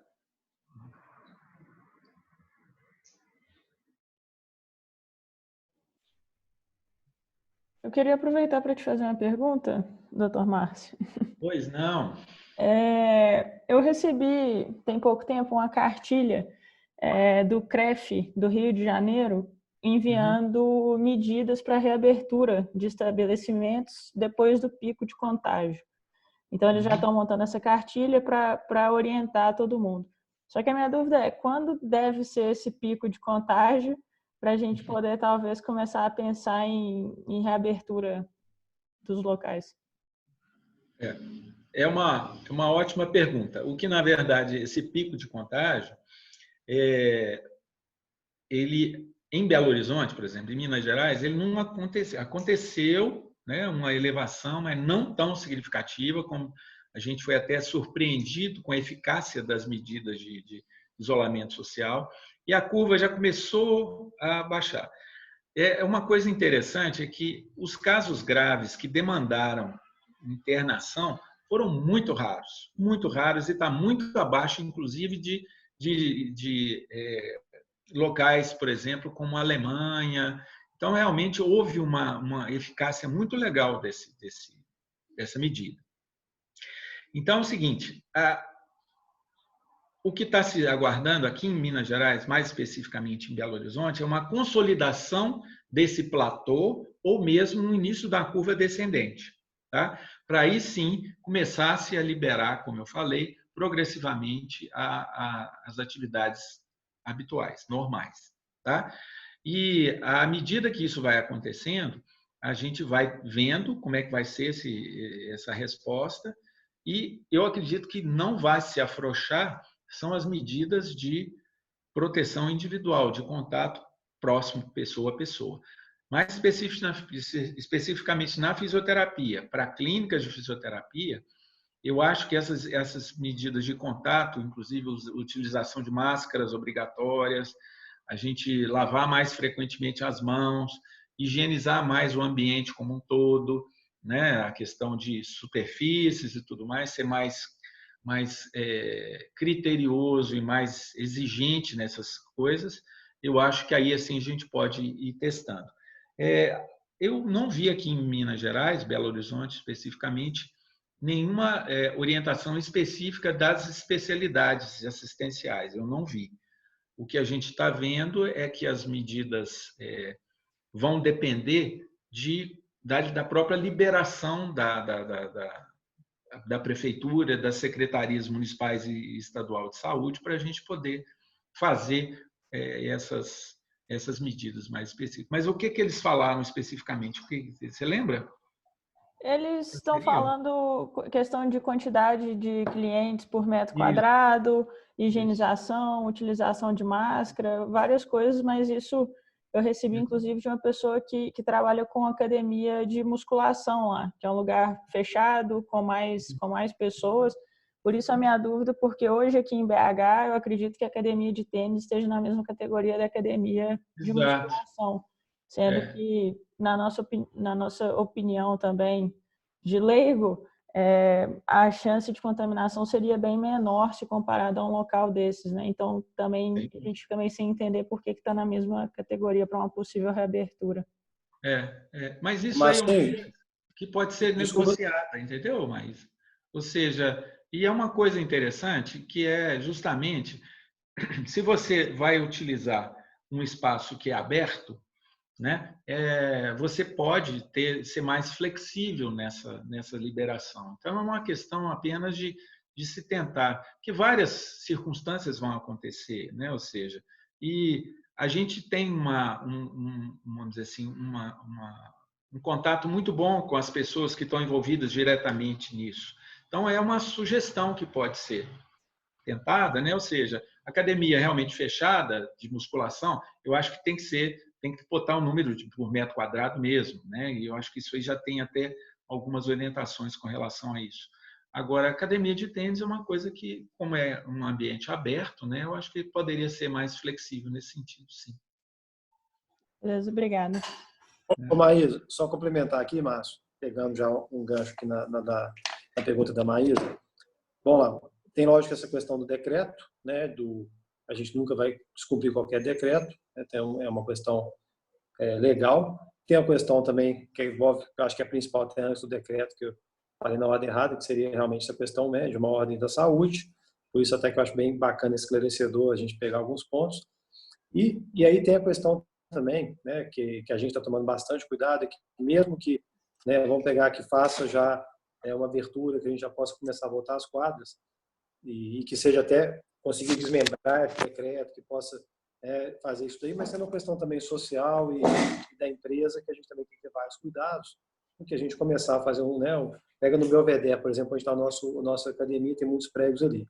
Então, começamos a fazer uma atividade, e aí, por alguma ocasião, muda-se essa curva de Belo Horizonte, e a gente vai, teoricamente, vai estar dentro de um holofote que a turma pode falar, ali as pessoas não tiveram cuidado devido. Então, eu não vou te fazer uma pergunta, mas só para contextualizar um pouquinho. Então, tem esse ponto. O que acontece? Como a gente está junto, né, do grupo do Guga hoje, que é um grupo bem grande, são 60 e poucas unidades no Brasil, em todas as regiões, já foi autorizado por algumas prefeituras a essa volta às quadras, tá? Porque em vários locais não tem esse decreto que academia e clubes têm que ser fechados. Então, aí já foi autorizado isso daí. E aí já tem até um protocolo desses lugares, como que eles vão voltar. Então, ele começa, vou só pegar só a primeira parte, só para eu trocar essa ideia com você, ele começa falando que a primeira coisa é seguir a determinação estadual ou municipal de decretos e protocolos, e depois já vem toda a linha do retorno. Aí vem na casa do tênis, limitação de 4 participantes por quadra, toda parte de higienização deverá ser feita com álcool, com um profissional na entrada, como eles estão fazendo no supermercado. As pessoas não vão poder entrar, o acompanhante não vai poder entrar no mesmo local, então ele só vai deixar os meninos, vai ficar esperando dentro do carro ou voltar. Sugere-se, aí vem uma pilha de, lógico, a questão da máscara, falando inclusive durante o exercício. Então, uma coisa que depois também que você falou vai ter que se adaptar e não é fácil. A distância mínima também durante a aula, aí, a própria metodologia da aula tem que ser pensada dessa forma. Então, assim, a gente já está recebendo muita coisa disso e, ao mesmo tempo, né, a gente também, eu como pai e como vários pais estão aqui também, estamos nessa situação de, peraí, será que né, eu estou colocando em risco? Não estou. Então, é lógico, Márcio, eu sei que o foco aqui hoje é realmente muito mais esclarecer e a gente poder, aos poucos, estar tomando decisões, mas a gente, enquanto academia, não vai voltar. Isso enquanto não tiver um decreto, uma coisa, e principalmente um alinhamento com vocês da área. Eu conto muito com você também, com os outros pais aqui, para estar nos ajudando. Mas tem um outro ponto, que é a turma do treinamento, da competição. Tem vários aqui, como foi estou vendo que até o Bernardo, seu filho, está aqui assistindo também. Não sei se ele está... O Bia está ali, estou vendo o videozinho dele ali. Apareceu. Fala, Bia. Beleza? Fala, Gão, tranquilo? Beleza aí. Bom, tudo jóia? Beleza. Tudo certo, um abraço. Aqui. Depois falamos. Beijão para vocês aí. Então, tem essa turma da competição, e aí você tem hoje possibilidades, nós temos até pais dentro do grupo aqui, que hoje eles têm 2 quadras na própria casa, já ofereceram para a gente para fazer alguma coisa. Como não é uma academia, uma quadra fechada, a gente está pensando, né, de estar ajudando, lógico, da mesma forma, né, tentando achar uma saída para isso. Mas eu queria a sua opinião mesmo, assim, sem esse, do mesmo jeito que a gente falou no início, né? Não tem uma questão política, não tem uma questão econômica, e também, não é porque a gente tem uma amizade, eu vou falar uma coisa que seria legal para os pais ou para o Hugo. É realmente uma visão, se de repente a gente está no time de poder começar a fazer isso, a gente espera que aí complementaria o raciocínio da Maísa. Sim, eu acho que eu acho que do ponto de vista empresarial, eu acho uma loucura, né? Você fala, olha, vai abrir a partir de segunda-feira, vai voltar às atividades normais. De jeito nenhum, não tem a menor condição, né? Eu acho que é uma responsabilidade social e responsabilidade civil absurda. Eu acho que é uma exposição desnecessária, absurda. Agora, com relação a essas particularidades aí, essa possibilidade de particularizar situações, eu acho que é factível sim, não tem problema nenhum não. Agora, eu acho que a gente tem que, talvez, sentar e estabelecer esses critérios de, vamos dizer assim, de distanciamento, né? Esses são critérios que eu acho que, na verdade, Hugo, eles vão começar a ser até mais, vamos dizer assim, eles vão ter que ser incorporados, né? A nossa rotina daqui para frente, entendeu? Enquanto a gente não tiver realmente uma certeza da evolução da doença, a gente vai ter que mudar, vai ter que fazer essa mudança de hábito, né? Então, eu acho que, inclusive, isso pode ser até vamos dizer assim, como se fosse um piloto para perceber como que vai ser a volta até as atividades acadêmicas, escolares mesmo, entendeu? Porque essas regras de etiqueta, vamos chamar é uma regra de etiqueta, ela vai ter que ser incorporada. Então, eu acho que existe a possibilidade, sim, limitar o número de atletas, fazer uma atividade, né, ao ar livre. E uma outra coisa que é fundamental, gente, é a gente ter a consciência epidemiológica, a consciência de você, por exemplo. Uma pessoa que está com sintoma gripal, ela nunca vai poder ir para um lugar desse, de jeito nenhum, né? E isso é uma obrigação tanto de pai quanto do próprio atleta, né? Ou seja, nós temos que ser hoje a capacidade de avaliação e de você ter a responsabilidade de se isolar quando você realmente tiver algum sintoma semelhante a esse, né? Aí realmente isso é fundamental. Isso é uma coisa que é uma lição, uma forma de exercer cidadania. Isso é uma coisa que tem que ser ensinada, como vocês todos ensinam aí nesse período todo que a gente tem esse convívio e esse relacionamento. Mas eu acho factível, é só a gente fazer, eu posso ajudar se você quiser, do ponto de vista técnico, né? A gente pode conversar qual que é a dinâmica de um treinamento, um determinado treinamento, e ver quais os momentos que a gente pode mudar alguma prática para minimizar essa possibilidade de exposição. Legal, obrigado. Marcinho, Bob de novo. Fala, Bob. Quanto a isso que o Hugo também estava falando, da prática, o que você poderia falar em relação às bolas? Porque é por causa do filtro, por causa de... Eu acho que é aí que está... Teoricamente, o Bob, a bola pode ser vetor de transmissão, né? Eu fiz até questão de colocar lá aquelas diversas permanências do vírus naquelas superfícies, justamente para a gente poder pensar nisso, né?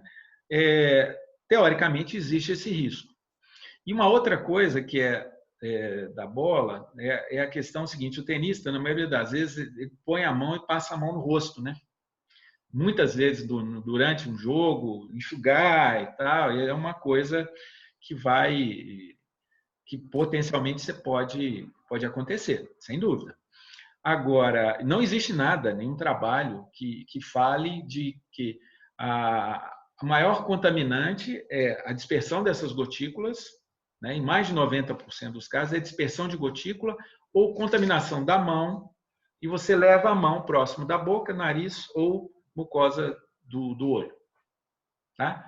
Então, a gente pode tentar ver, né, se existiria alguma forma de tentar minimizar esse tipo de de problema.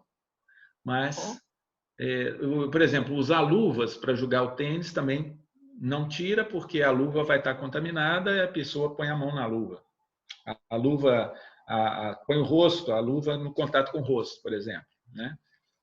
Um risco potencial, sim, mas eu não sei te falar qual é o percentual ou se a chance é muito alta ou não.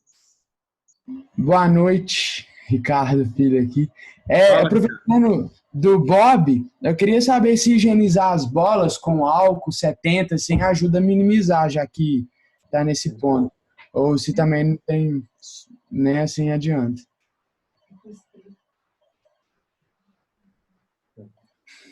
Ué, Bob, você quer responder? Você que é especialista em bolas? Higienização de bolas.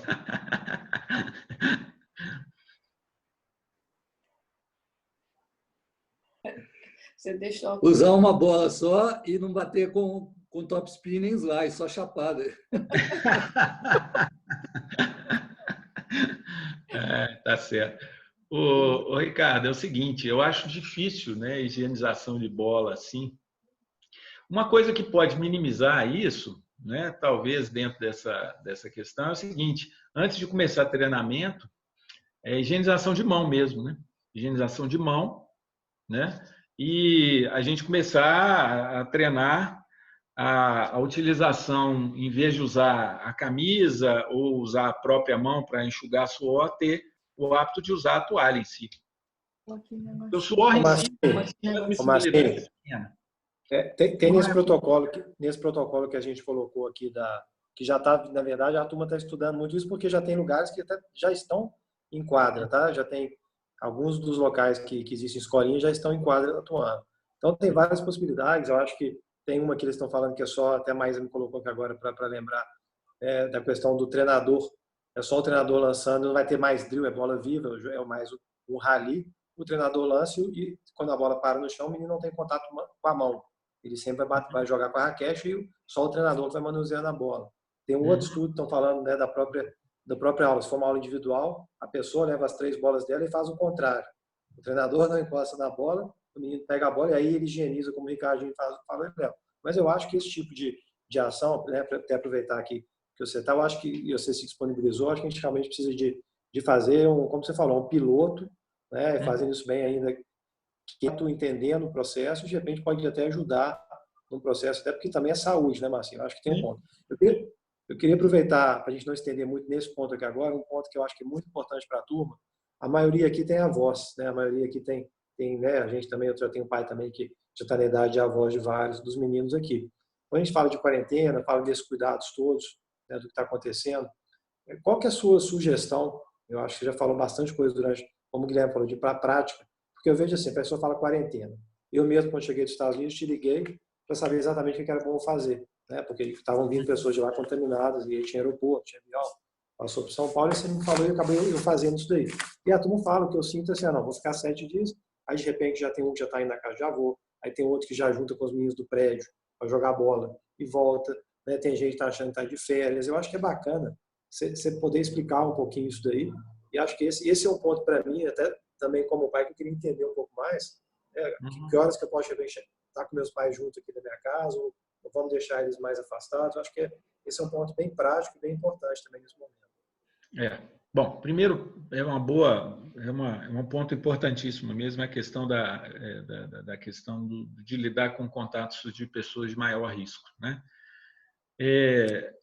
Hugo, eu acho que, como eu falei, nós vamos ter que lidar com uma nova realidade, nós temos que mudar a nossa etiqueta social. Eu acho que é o seguinte: caso de você estar com suspeita, com qualquer coisa que possa dar ideia da possibilidade de um resfriado, né? Eu comecei com uma dor de cabeça, meu nariz começou a escorrer, eu comecei com uma tosse seca, minha garganta está arranhando. Contato com pessoas, zero. Eu acho que tem que ser, você tem que aumentar a sua obsessividade com lavagem de mãos, tá? E utilização de máscara. Ir para a casa dos outros ou para lugares de aglomeração, no contato com um playground, numa quadra, no que for, numa área comum de prédio, de jeito nenhum. Não pode. Não pode. É uma questão de consciência epidemiológica e cidadania. Tá? Isso é uma coisa que realmente não pode acontecer. Tá? Agora, se você está bem, contato, você vai estar com saudade de seus avós, por exemplo. Eu acho que você pode ir na casa de seus avós podem ir para a sua casa, só que você tem que tomar todas as medidas de higiene, mão, contato físico, ele vai ter que ser minimizado e a utilização de máscara. Tá? Utilização de máscara mesmo, se houver possibilidade de contato menos de 2 metros, máscara. E eu acho que dentro de casa, quando não existe essa, vamos dizer assim, essa tranquilidade de potencialidade de transmissão para grupo de risco, todo mundo de máscara dentro de casa. Por exemplo, pessoas da mesma casa, não. Né? Tudo bem, né? Se estão se cuidando, vamos dizer assim. Mas se a pessoa começa um novo contato social, por exemplo, o meu pai abriu a loja dele. Então, o pai vai ter que tomar cuidados, ele vai ter que aumentar a lavagem de mãos e tem que usar máscara dentro de casa, até ver como é que vai ser isso aí. Tá? Isso é uma coisa que tem que ser, tem que ter. Beleza. Bom, turma, eu acho que já tivemos um tempo bem grande. Alguém mais quer fazer alguma pergunta? Bom. Doutor Márcio. Diga, Ailton. Doutor Márcio, parabéns e muito obrigado pela aula aí. Eu queria tirar uma dúvida aqui. Eu tomo o comprimido losartano, que é para pressão. Eu entraria nesse grupo de risco? Ailton, eu estava querendo te ver, senhor. Você não tem que estar na câmera, não? Muito tempo que eu não te vejo. Esse Ailton aí que ensinou meus meninos a bater numa bola de tênis, foi ele que começou. Tem uma dívida enorme com eles, com esse pessoal aí. Ailton principalmente. Mas o Ailton é o seguinte, a losartana, ela foi, a princípio, ela foi implicada porque ela age num receptor de uma célula do pulmão, né? O mecanismo de ação dela mexe numa questão, na mesma célula que o vírus se gruda para poder deflagrar o processo da infecção. Acreditava-se que as pessoas que eram usuárias dessas drogas, losartana, candesartana, esse grupo de drogas, eles aumentavam o risco de maior exposição à possibilidade de formas graves da doença. Mas o que se viu é que não aumentou essa gravidade. E se você é uma pessoa, é um hipertenso, mas é bem controlado e não tem nenhuma lesão em órgãos, seja problemas renais, problemas de coração, né, problemas de circulação periférica, tudo, então o seu risco fica praticamente similar a uma pessoa da sua faixa de idade. Agora, é diferente de uma pessoa que usa losartana, mas que é diabética, é obesa, que não tem uma pressão controlada, que tem algumas outras patologias associadas, aí sim você entra no grupo de risco. Mas o hipertenso, bem controlado, sem uma lesão em órgãos específicos, ele tem vamos dizer assim, um risco similar em faixa de idade. Tá bom, obrigado. E você sempre foi muito magrinho, né? Eu imagino que a sua pressão controle bem, né? Tá bem. Obrigado. Mas assim, ele está muito melhor que a gente. Né? Bom, então não esquenta a cabeça, não. Turma, alguém mais quer fazer uma pergunta? Acho que nós já estouramos bem o tempo aqui. 2 horas já. Beleza? Bom. Estou à disposição, não tem o menor problema. Estou com o horário tranquilo. Algum dos colegas médicos quer fazer algum comentário, alguma besteira que eu falei, se quiser corrigir, não tem problema nenhum, não. Boa noite. Meu nome é Eduardo, tudo bem? Tudo eu sou bom. Colega, eu sou da área da cardiologia. Aí, ó. Você vai falar uma besteira agora aí. Não, nada, a aula foi excelente, super didática, foi muito boa mesmo.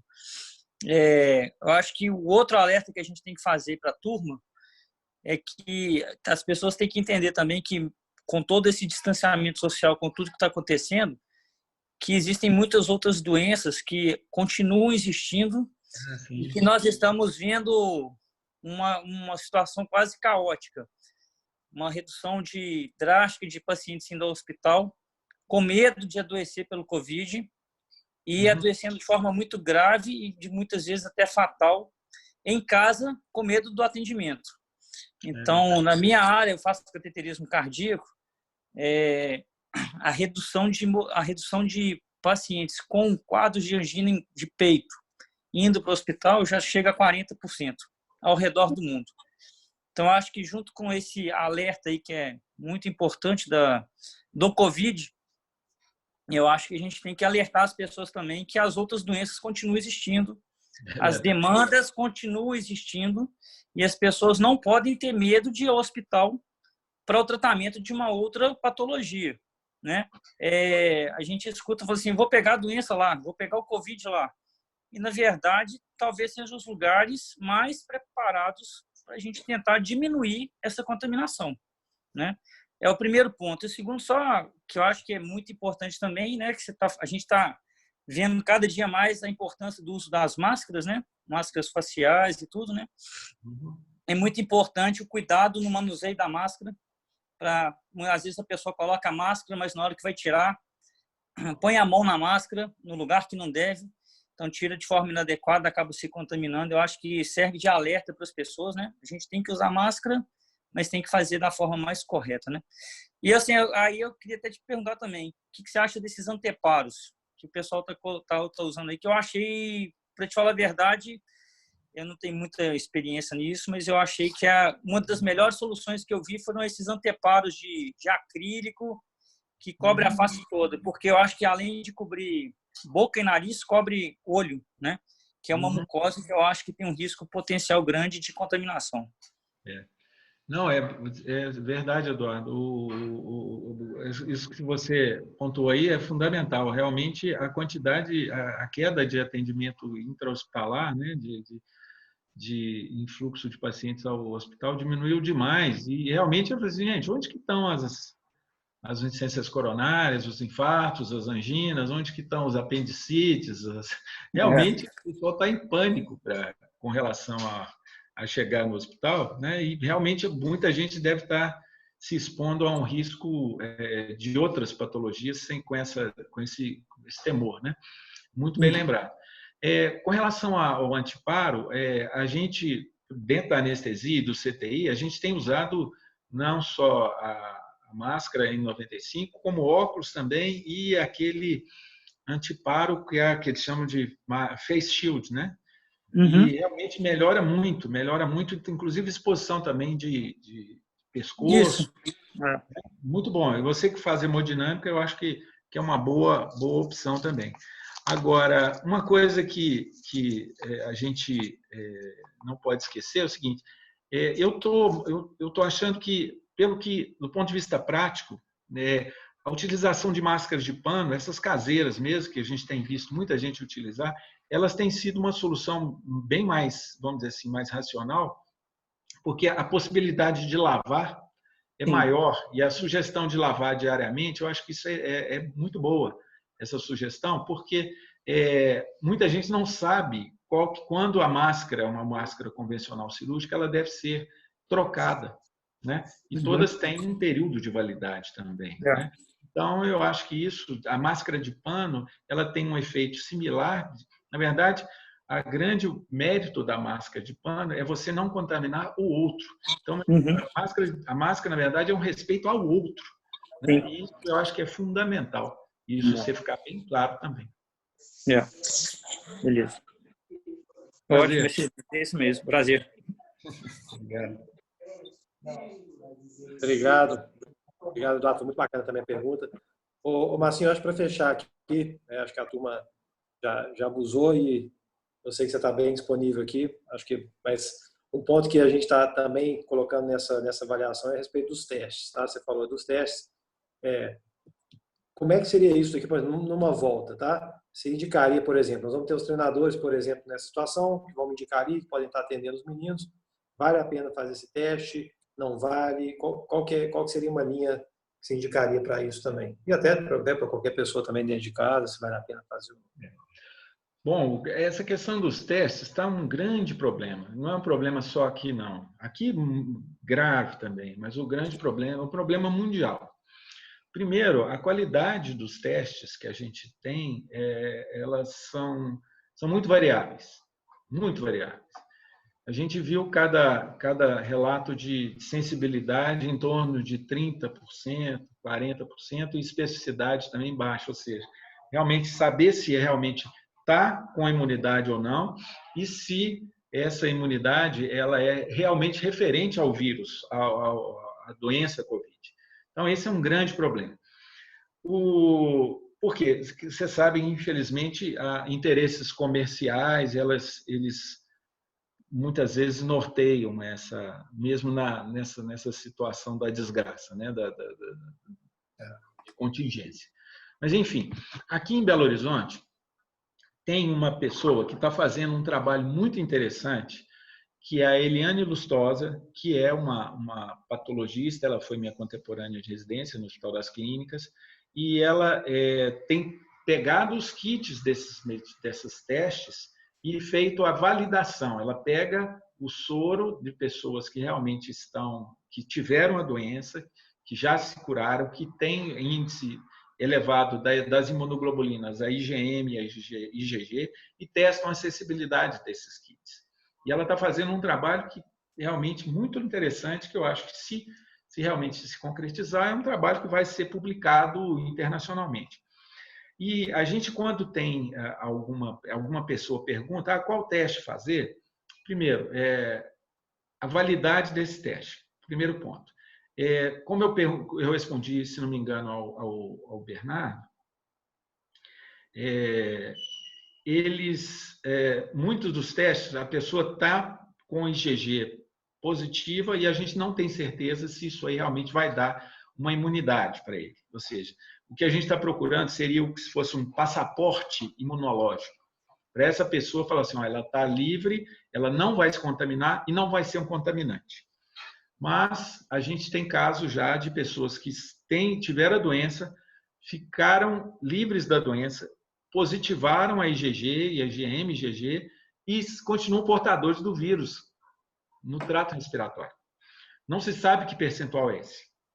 Entendeu? A recomendação que eu dou é pessoas que têm esse contato, sejam profissionais da área de saúde, que vão ter contato com muitas pessoas, professores de tênis, quer dizer, instrutores, cuidadores de idosos, tudo, que eles façam o teste.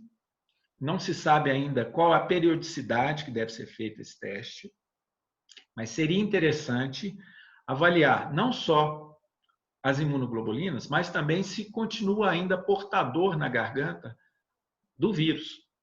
Entendeu? Agora, isso é uma realidade, Hugo, que para nós, aqui no Brasil, distante ainda. Por exemplo, um custo de um teste desse de IgG e IgM está ficando em torno de R$270 a R$310 por teste. Tá? Então, é uma coisa que, se você for pensar nisso para estender para a população como um todo, ou ser um screening para poder, é uma coisa que ainda está impeditiva. Mas uma coisa que foi fundamental em vários locais, ou seja, em Singapura, na Coreia do Sul, foi o quê? Eles começaram a liberar as atividades e testaram absurdamente as pessoas.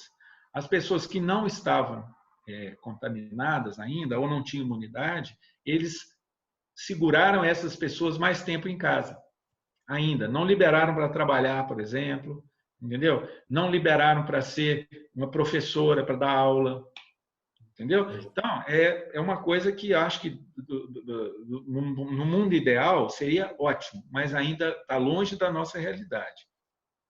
Eu vejo o seguinte, se houver a possibilidade, seria interessante o professor ou a pessoa fazer o teste, fazer o PCR, não deu positivo, ver se já teve a doença ou não. Talvez seja interessante fazer um teste mesmo. Olha, eu já estou imune, mas eu acho que não diminui a necessidade de cuidados básicos, de utilização de máscara, esse tipo de coisa.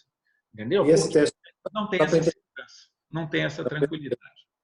Esse teste que você citou, por exemplo, esse quanto tempo que ele tem um resultado? Esse? O IgM, não, esses testes, eles são testes sorológicos. Você fura o dedo, coloca numa fitinha e dá positivo ou negativo, e alguns kits já têm até intensidade, mudança de cor. Você sabe qual, teoricamente, é o nível da imunoglobulina naquele exemplo, naquele exame.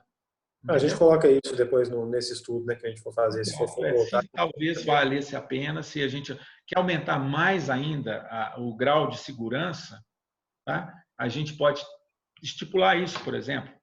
Colocar, olha, para começar a liberar para dar aula, teria que estar com PCR negativo e com os testes ok já. Ou seja, com o IgG pronto, positivo, aí ele estaria mais tranquilo. Mas eu acho que, do ponto de vista de cuidados, mesma coisa. Os básicos de tudo. Perfeito. Assim, bom, muito obrigado. Acho que, né, como a turma falou, foi uma aula maravilhosa. Não esperava menos, tinha certeza que ia ser dessa forma, né, pela pessoa e pelo profissional que você é. Agradecer, né, em nome de todo mundo que está aqui na sala. Acho que foi bem bacana a contribuição aqui dos atletas, né, dos pais e principalmente, né, da turma da saúde que estava junto com a gente. E é isso, né? Muito obrigado também por ter aberto essa possibilidade para a gente poder estar. A gente tem um comitê desse momento que a gente está passando, chama Comitê de Crise, e a gente está próximo, a gente já tenta te amolar mais um pouquinho para você nos ajudar nessas decisões que você tomar. Muito obrigado, beijão aí na Ana, então eu vi que no início ela te ajudou aí com essa minha assessora, com essa manobra que a gente deu aqui. Ela salvou ali. Muito obrigado por tudo, então, tá? Beijão para todo mundo. Boa noite. Valeu, prazer. Muito obrigado a você pela oportunidade. Muito obrigado ao pessoal aí da equipe toda, tá? Vamos torcer para dar tudo certo, né? Vamos lá. Vamos lá. Vamos firme. Valeu. Obrigado. Valeu. Até mais. Tchau, obrigado. Obrigado, Maísa.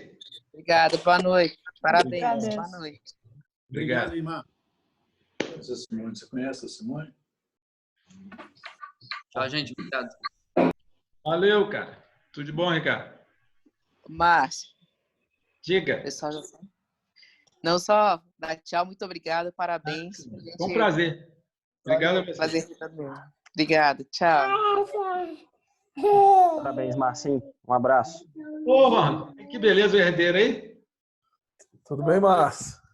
Bacana demais. Felicidades. Para nós, um abraço, bom revê-lo. Igualmente, querido. Tudo de bom. Até mais. Parabéns, Marcinho. Muito obrigado aí pela aula. Aí. Valeu, cara. Felicidade. Tudo de Valeu. bom. Até mais.